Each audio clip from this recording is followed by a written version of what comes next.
most people across the country, I wish that we weren't in this position. But we are, and the stakes are high, so we must have a plan for the way forward.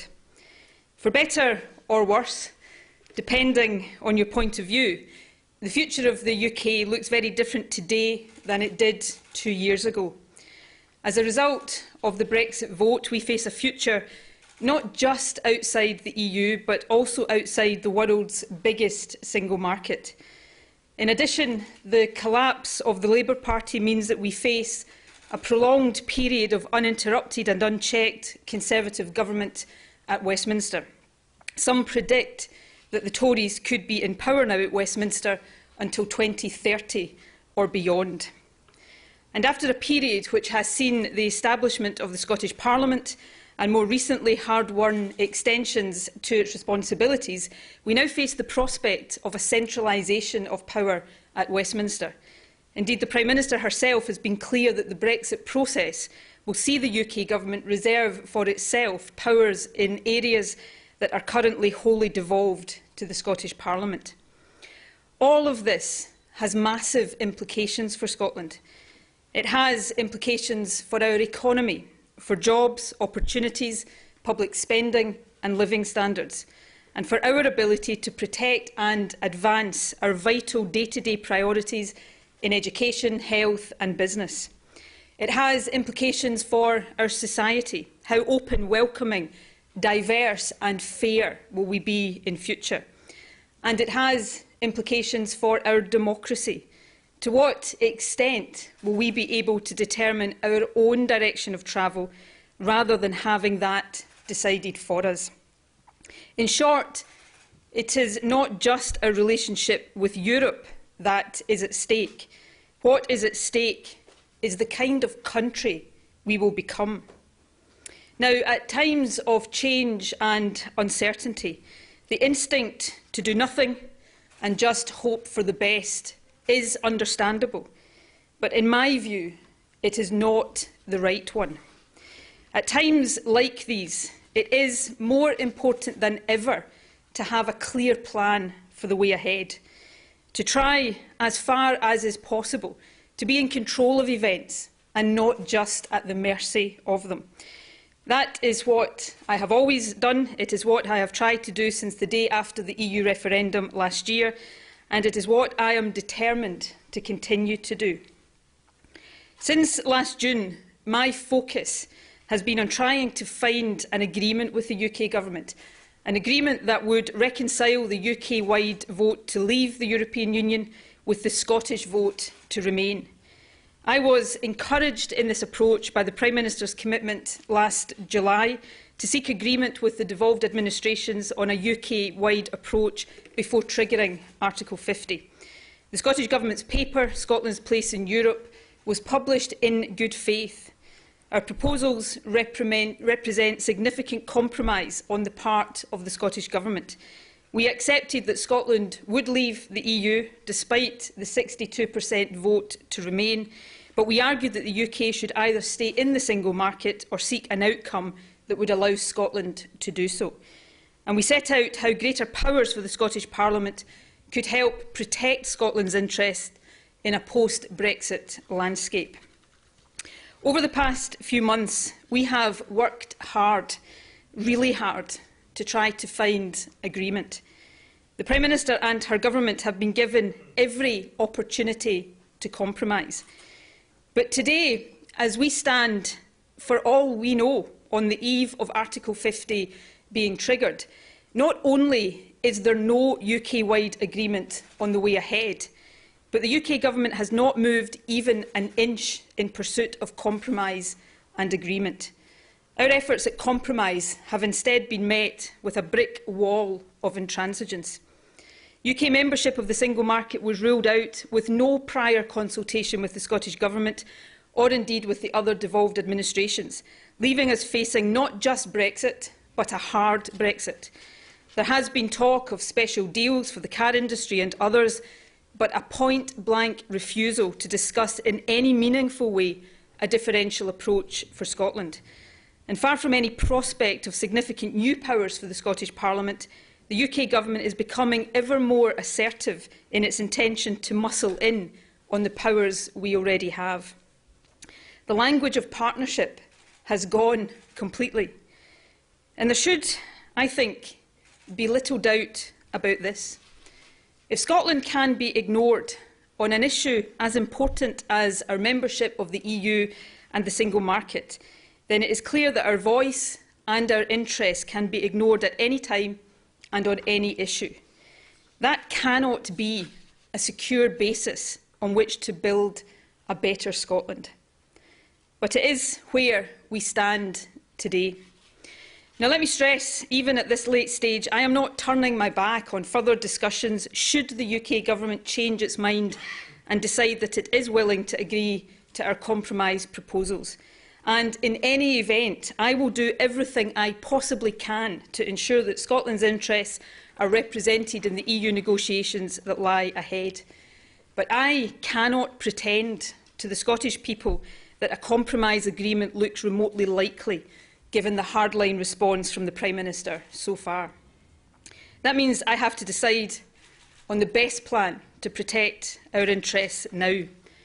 It is time for me to set out decisively and with clarity the way forward. Doing nothing at this stage, in many ways the easiest thing for me to do, would mean letting Scotland drift through the next 2 years with our fingers crossed, simply hoping for the best. And of course, I do hope for the best. I want the UK to get a good deal from the EU negotiations. That is clearly in Scotland's interests as well as in the interests of our friends in other parts of the UK. But I am far from alone in fearing a bad deal or indeed no deal. Nor am I alone in fearing that even a so-called good deal will be significantly inferior to membership of the single market, and that it will set Scotland on a course that will not only damage our economy, but change the very nature of the society and country that we are. The problem with doing nothing now is that by the time these fears are realised, it will be too late for Scotland to choose a different path before the damage is done. That would not be right or fair. Whatever path we take, it should be one decided by us, not for us. So let me set out the plan I intend to pursue. First, I will continue to stand up for Scotland's interests during the process of Brexit negotiations.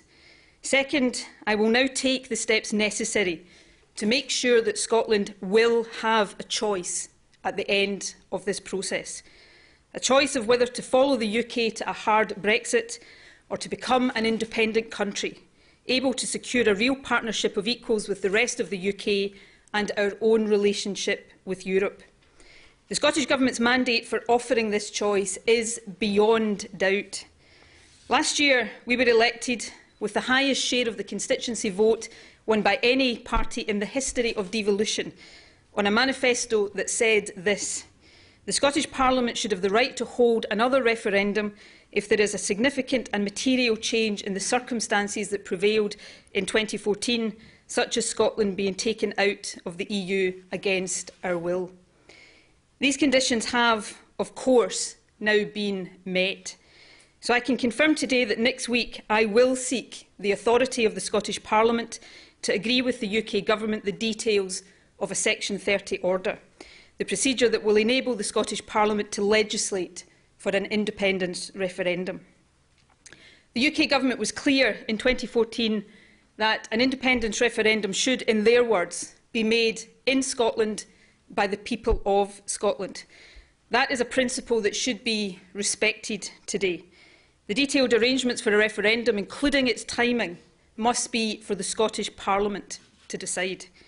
However, in my view, it is important that Scotland is able to exercise the right to choose our own future at a time when the options are clearer than they are now, but before it is too late to decide our own path. Let me be clear what I mean by that. The timing of the Brexit negotiations are not, of course, within the control of the Scottish Government. However, we must plan on the basis of what we do know now. And what we know is that on the timetable set out by the Prime Minister, the shape of the Brexit deal will become clear in the autumn of next year, ahead of ratification votes by other EU countries. That is therefore the earliest point at which a referendum would be appropriate. However, it is just as important that we do not leave it too late to choose a different path in a timely way. If the UK leaves the EU without Scotland indicating beforehand, or at least within a short time after it, that we want a different relationship with Europe, we could face a lengthy period outside not just the EU but also the single market, and that would make the task of negotiating a different future much more difficult. These considerations lead me to the conclusion that if Scotland is to have a real choice, when the terms of Brexit are known, but before it is too late to choose our own course, then that choice must be offered between the autumn of next year, 2018, and the spring of 2019. The third important aspect of planning ahead is this. I have already said that by the time a choice comes to be made, there must be greater clarity about Brexit and its implications for us. It is just as important that there is clarity about the implications of independence, and there will be. We will be frank about the challenges we face and clear about the opportunities independence will give us to secure a relationship with Europe, build a stronger and more sustainable economy, and create a fairer society. Scotland's choice must be informed and up to date. There is a great deal of talk by all of us about mandates from the referendums in 2014 and 2016, and of course neither of these results can or should be dismissed. But the fact is they tell us only so much about the circumstances we find ourselves in now. In 2014, we didn't know that the UK would vote to leave the EU. Had we done so, it is likely that some, perhaps on both sides, would have come to a different decision. And in 2016, independence was not on the ballot paper. We cannot simply assume that because someone voted to remain in the EU, that they would vote yes for an independent Scotland. What Scotland deserves, in the light of the material change of circumstances brought about by the Brexit vote, is the chance to decide our future in a fair, free and democratic way, and at a time when we are equipped with the facts that we need. It is, above all, about informed choice. We know that Brexit has made change inevitable. The option of no change is no longer available. However, we can still decide the nature of that change. Having Scotland's referendum at a time when the terms of Brexit are known will give the Scottish people a choice about the kind of change we want. And it must be a choice for all of us. I know that there are some who want me to rule out a referendum completely or delay the decision until much, much further down the line. I understand why some take that view. And of course, these views do weigh heavily on me. But so does this. And this for me is a key consideration. If I ruled out a referendum, I would be deciding, completely unilaterally, that Scotland will follow the UK to a hard Brexit come what may, no matter how damaging to our economy and our society it turns out to be. That should not be the decision of just one politician, not even the First Minister. By taking the steps I have set out today, I am ensuring that Scotland's future will be decided not just by me, the Scottish Government or the SNP. It will be decided by the people of Scotland. It will be Scotland's choice. And I trust the people to make that choice. I am now happy to take a few questions. Brian. I can ask a question with two clauses. I know that's slightly cheeky, but First Minister, can I ask a question with two clauses? Brian Taylor, BBC Scotland. Are you assuming, from what you say, that Scotland would simply take over the membership of the European Union that presently exists for the UK? Are you assuming that that is possible? As many say it's not.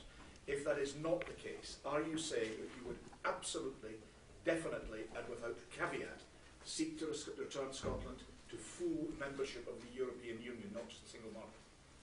Okay. What I am saying today very clearly is that for Scotland to be in a position to negotiate in a timely fashion our own relationship with Europe, it is important that we indicate that desire and intention before the UK leaves, or at the very least within a short time frame after they do so. To leave it any longer than that would make that process more difficult. I do accept that that will be a process of discussion. In terms of the second clause of your question, the SNP's long-standing policy and commitment has been to membership of the European Union. Obviously, we are in different circumstances now than we have been in the past, but that has been and remains our position. But on this issue, as on all of the many other issues that people will want to consider in advance of a choice, I've said very clearly that we will set out our proposition in advance of that choice so that it is an informed choice. I want people, and for me this is all about choice. It's about people looking at what the terms of Brexit will mean for Scotland and what the alternative of independence will mean, and having the ability to make that choice. Because the alternative to that is not being in control of our own future, of having hard Brexit imposed upon us, regardless of the circumstances that that would place us into. And I don't think that is acceptable. Colin. Have you just been playing along with the talk of negotiations to get to what was, from the outset, your favourite position of an all-independence referendum? Absolutely and emphatically not. To the frustration, no doubt, of some people in my own party at times over the past few months, I have been genuine and sincere about trying to reach a compromise agreement with the UK government. I stood at this very podium in this very room on the 24th of June last year and said that that would be my intention, and I've worked over the intervening months to try to bring that about.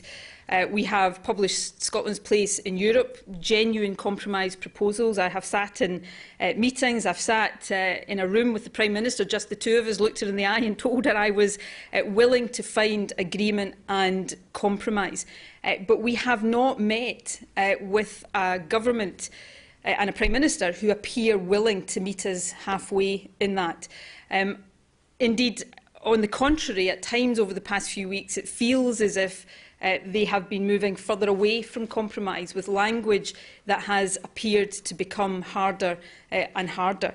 You know, this perhaps is a minor point. It is a minor point in many ways, but it tells a bigger story. I'm standing here as the First Minister of Scotland, and I don't know whether Article 50 is going to be triggered tomorrow, or Wednesday, or next week, or the week after that.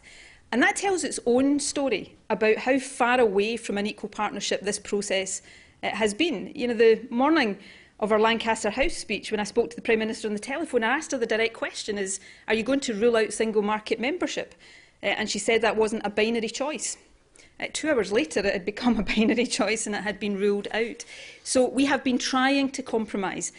But in order to compromise, there requires to be a government on the other side willing to meet halfway, and that's not been the case. So that leads me to the position I've set out today. If Scotland is to have a genuine choice, then it must be in the way that I have set out. Right, Sarah. You'll be very well aware, opinion polls still don't suggest more than 50% of the country would want to vote for independence. The economic circumstances are much harder for you than they were in 2014. Do you really believe you could win another referendum on independence? Yes, I do.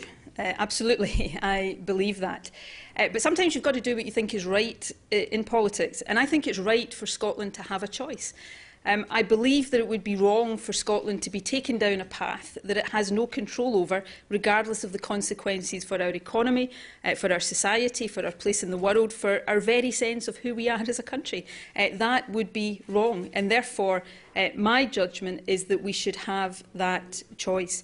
Now, I believe that in a referendum, the Scottish people will opt for independence, but that will be the choice of the Scottish people, and I've been very clear that that must be an informed choice, with the implications of Brexit much clearer than they are today, but also the implications and opportunities of independence clear. And you mentioned the economy, and the reality today is that the economics of staying with the UK in a post-Brexit landscape are significantly more challenging than would have been the case previously. So in a circumstance that we face now, the choice is not can we magic away change or magic away challenge. The question for Scotland is what puts us in the best possible position to steer our way to a stronger and more sustainable economy and a fairer society. I think that will be by choosing to be an independent country, but that will be the choice of the Scottish people. Peter. First Minister, you've said that you want Scotland, an independent Scotland, to be part of the single market with freedom of movement. You've just said that the Prime Minister doesn't, in your view, want to have that. Therefore, is it not inevitable under your proposals that there will be a border north of Carlisle or north of Berwick? And I know you'll say there isn't going to be one in Ireland, but all the talk in Ireland is that there will be some kind of border. Peter, it's customary not for the journalists to both ask and answer the question. Just to be clear, the usual form at these events is that you ask and I get to answer. But if you want to answer all my questions for me, that is absolutely fine. Look, we will set out all of these propositions and options for people in the fullness of time. Based on what I've announced today, we have a legislative process to go through.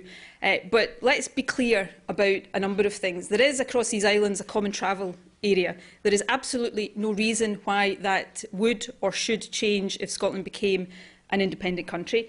We do have a situation, and this is the partial answer you gave me, whereby the UK government, in the form of both the Prime Minister and the Secretary of State for exiting the EU, have said in terms that Brexit does not mean the inevitability of a hard border between the Republic of Ireland and the rest of the UK. If that is true in the Irish context, and I absolutely appreciate and am acutely aware of the different history of Ireland, and I think it is absolutely right and essential that arrangements are found to avoid that in Ireland. But practically, if that is the case, then there is no reason at all to suggest that it would be different in Scotland. And lastly, and just ask people to reflect on the contradictions at the heart of much of what the UK government is saying right now. This is a government that is claiming that it's going to be freely trading with every country in the world, somehow with the exception of an independent Scotland. It doesn't bear scrutiny. I want this choice in the fullness of time to be one that is informed. Both sides will have to put forward their case and be subject to proper and robust challenge. Let me be very clear. It's been put to me that I would look at the example of the EU referendum and try to somehow have a fact-free referendum in Scotland. I would not want Scotland's future to be decided in the way that the EU referendum was decided. This is a choice in which people should have the facts and the information in order to make an informed choice. But we could all probably start the way we mean to go on by not getting straight back into the kind of Project Fear campaign that we saw in 2014. Let's make it a positive debate about Scotland's future. I'll take David and then Julie. David Clegg from the Daily Record. First Minister, are you staking your First Ministership on this? If you were to lose this referendum, will you resign? I'm doing what I think is right for the country, and I'm not planning not to win a referendum when that time comes. Julie. Julie from ITV News. First Minister, what reassurance have you had from other EU members that Scotland's way forward, either remaining within the European Union or re-entering the European Union, is in any way viable? What concrete reassurance do you have? Look, we have, over the past 9 months, been working very hard to influence the UK government's negotiating position, and that has been partly as a result of some of the advice and feedback we've had from other countries across Europe, that if we wanted to seek a differential arrangement for Scotland, then Europe would be open to that, but it had to come through the track of the UK Article 50 negotiations. So that has been our focus. Clearly, we will continue to discuss with the other countries of the European Union and indeed with the institutions of the European Union. I know from my own experience across Europe that there is an incredible warmth of feeling towards Scotland, and incredible support, and a feeling that should Scotland democratically choose to be an independent country, then that is something that the EU would accept and respect, and these discussions will continue, no doubt, in the months to come. Right, I have a sea of hands. Let me, the choice. I'll take Michael. Is there anything that the UK government could now say which would persuade you to rule out having a referendum? Well, they'd have to come forward and say something, because I'm standing here after several months of trying to find and broker agreement without having had an inch of movement, as I said. So, it's not really for me now to say what they could have said. I don't know that there is any prospect of them trying to say anything, because if there is now, then why haven't we had it in the past? But I've said, of course, my door will always be open to discussion, notwithstanding the track that I have laid out today. There will continue to be a need for me as First Minister to ensure that Scotland's interests are represented in the negotiations that will follow from the triggering of Article 50. So I am open to discussions, but the conduct and the response of the UK government thus far tells me they are not interested in or willing to compromise, and that is why I find myself in the position that I'm in today, potentially just one day before Article 50 might be triggered. Right, I'll take Severin, and then I'll choose the next one after that. Seb. First Minister, when you launched the SNP manifesto in April last year, you said quite clearly that, quote, setting the date for a referendum before a majority of the Scottish people have been persuaded that independence is the best future for our country is the wrong way around. Why was that correct then but wrong now? Well, that's not actually the case, Severin, because if you read the text of our manifesto, what it says, and I don't have it in front of me, but I'm sure you will go and check that I'm correct in what I'm about to say. It said that the Scottish Parliament would have the right to hold another referendum should there be evidence of a change in public opinion, or, the key word being or, a material change in circumstances such as Scotland being taken out of the EU against our will. That is what... Well, I am quoting the manifesto that we put before the Scottish people and were elected on with, as I said earlier on, the biggest share of the constituency vote of any party in the history of devolution. That is the manifesto that we were elected on. It is unequivocal, unambiguous, and it provides the mandate for the steps that I've set out today. Peter. You said you want to have a referendum between autumn 2018 and spring of 2019. Theresa May has said that Scotland is leaving the EU with the UK. If Theresa May says to you that, OK, I'm not going to block your referendum, but you have to wait until after Brexit, what recourse do you have? Well, I do not think it would be acceptable for the UK government or the Prime Minister to take that view for two reasons, one principle and one practical. In principle, we set the precedent in 2014 for, as I said, I quoted the words that the UK government used back then, that the details of an independence referendum should be for the people of Scotland to decide, and these should be decided in Scotland. That is the principled argument. It should be for the Scottish Parliament, not incidentally the Scottish Government, but the Scottish Parliament. I have set out very clearly today that in order to do what I have set out I want now to do, I need the authority of the Scottish Parliament, and I will seek that next week. If the Scottish Parliament gives me that authority, then I believe that should be respected by the UK Government. The practical reason is this. As I've set out, I think it's really important that before people in Scotland are asked to make this choice, they have clarity about Brexit and what Brexit means. I accept that. But equally, I believe that if we are to have a genuine choice with the ability to choose a different course, then we can't leave that choice until it is too late for that to happen. That's why I've set out the window in the way that I have today. And for the UK Government to say that they are not going to permit that to happen in that window, broadly speaking, would be compromising the ability of the Scottish Government, if the people in Scotland opted for this, to choose a different future and to negotiate a different relationship with Europe. And it would be, I guess, tantamount to the UK Government having sunk the ship with the Brexit vote, trying to puncture Scotland's lifeboat as well. And I simply don't think that would be an acceptable position for them to take. Tom. First Minister, when would you have to make a decision on whether to hold a referendum? Because obviously there's a sort of set process in advance of the country choosing, maybe 4 or 6 months in advance of that. When would you have to make a decision? In terms of setting a date? Yes, because of that sort of like 4-month regulatory period, all these... Sure. We have, firstly, we have to go through the Section 30 process, and I can't stand here right now and say categorically how long that will take, because that is a discussion between the Scottish Government and the UK Government. I would certainly hope that that wouldn't be a lengthy process, and then the Scottish Government requires to legislate, and then of course we have well accepted rules in terms of timings for campaigns and such like.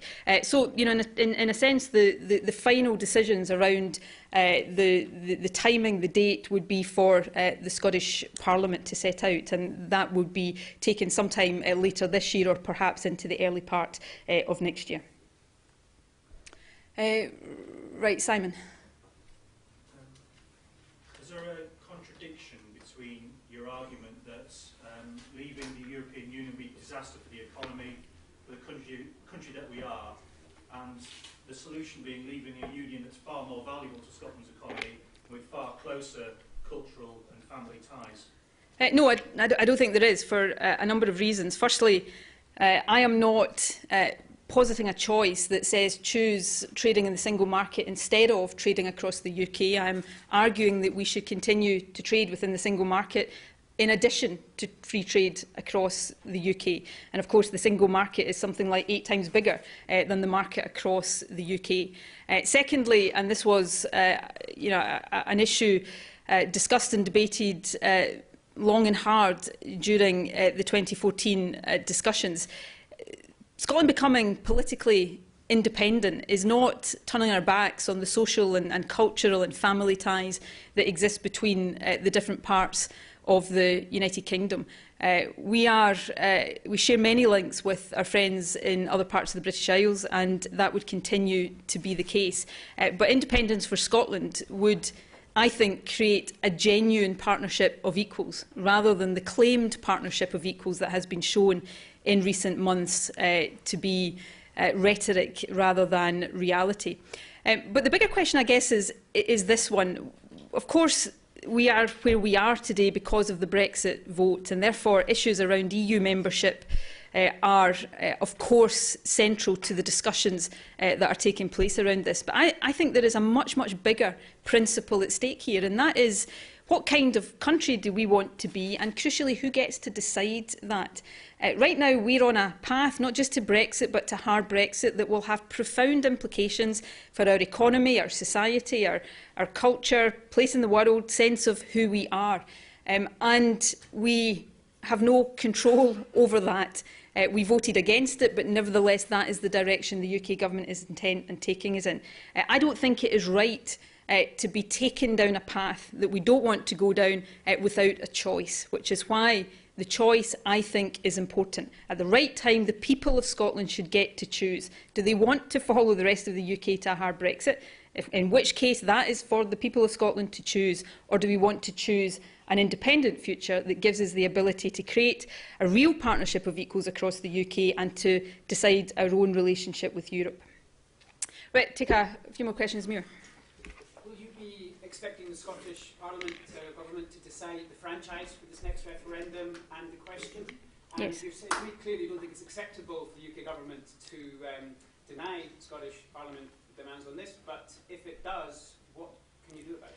But I'm not expecting it to, and I'm not therefore going to speculate on what will happen if it does. I think there would be a rather furious reaction from many people in Scotland, not just the Scottish Government, if that was the position the UK Government decided to take.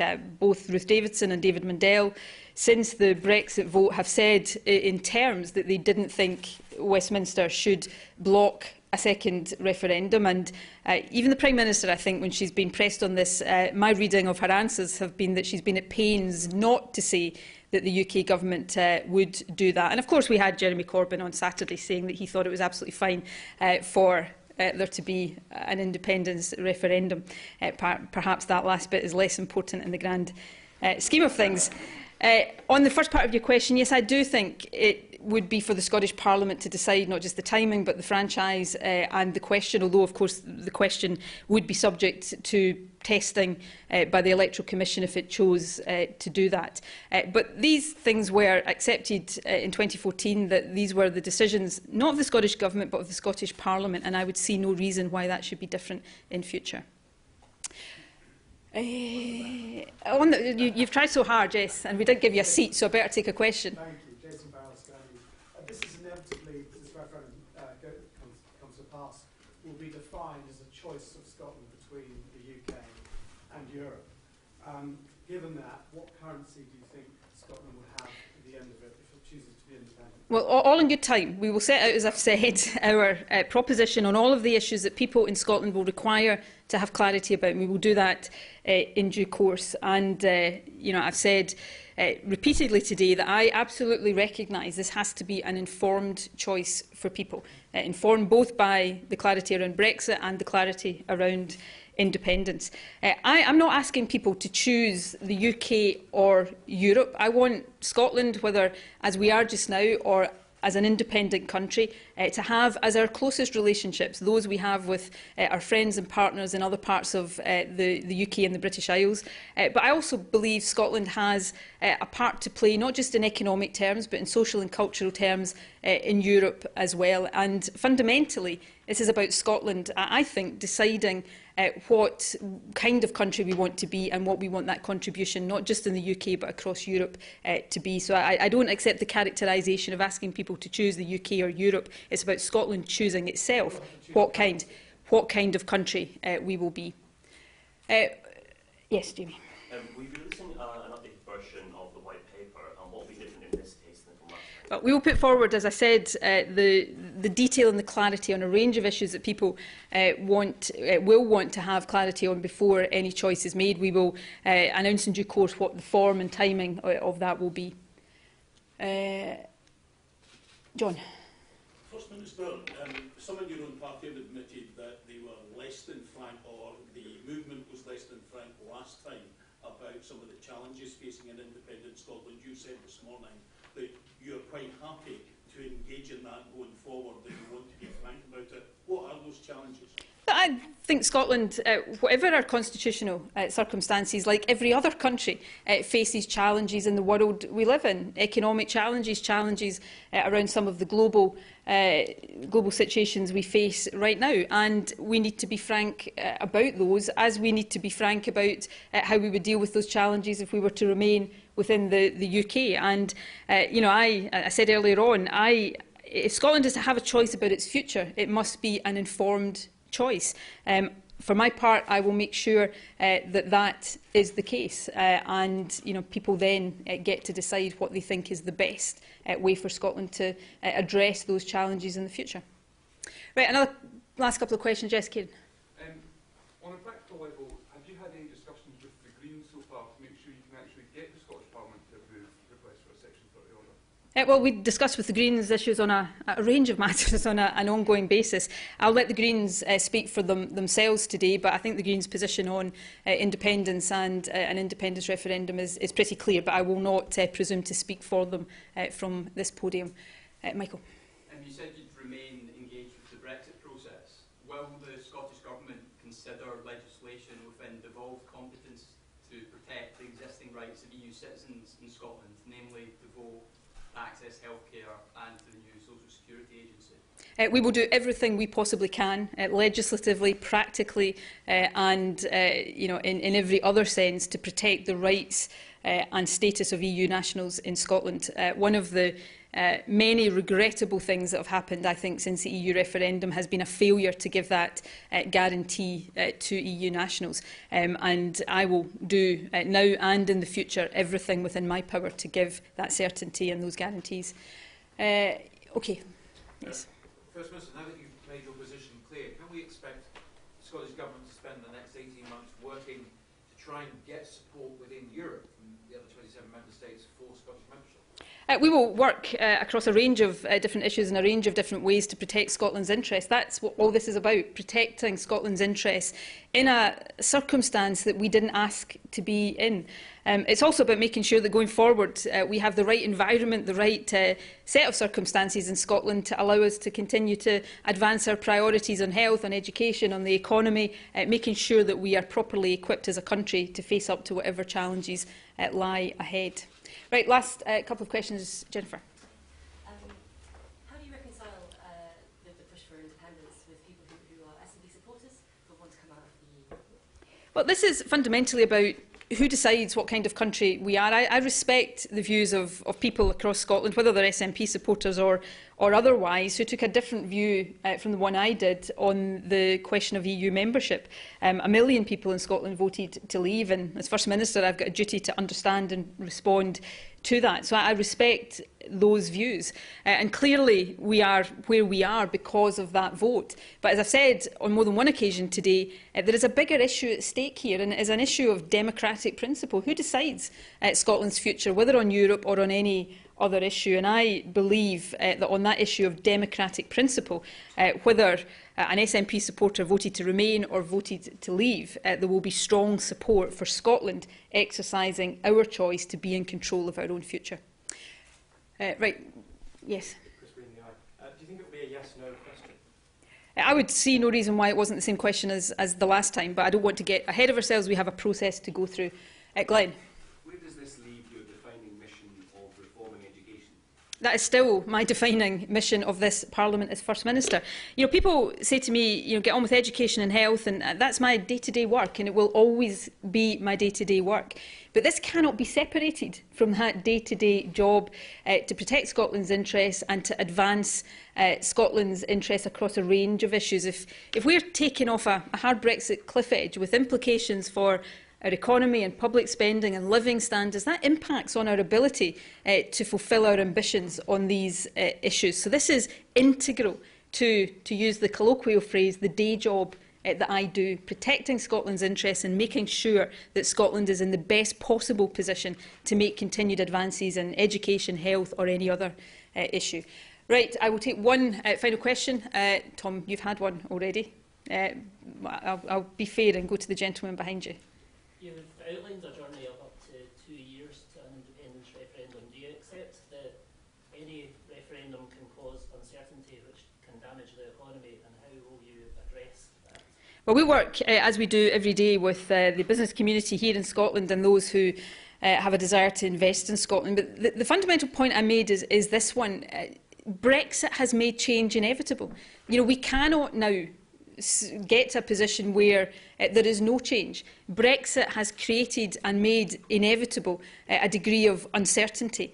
The choice that I believe Scotland should have is therefore, what kind of change do we want? It's about bringing greater clarity and greater certainty and greater control over the process that lies ahead of us.